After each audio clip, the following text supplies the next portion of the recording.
There was a man who could see death every day. Whenever he attended a funeral, he would notice death standing behind the next person destined to die.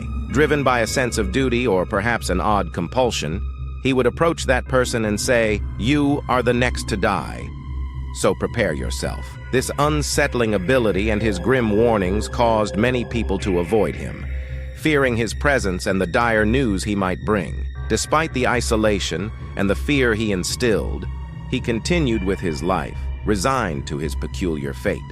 His existence was a solitary one, marked by the burden of knowing who would soon meet their end. Yet he never shied away from delivering his warnings, believing it was better for people to be prepared. One day, the inevitable happened. It was the man's turn to die. However, this time, he did not see death.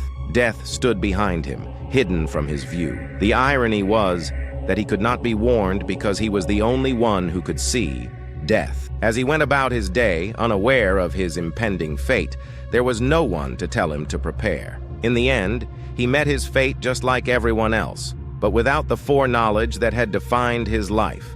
What this stories teaches you, leave it in comment section. But for me, this stories teaches us about the inevitability of death and the importance of living our lives fully without being consumed by fear of the end.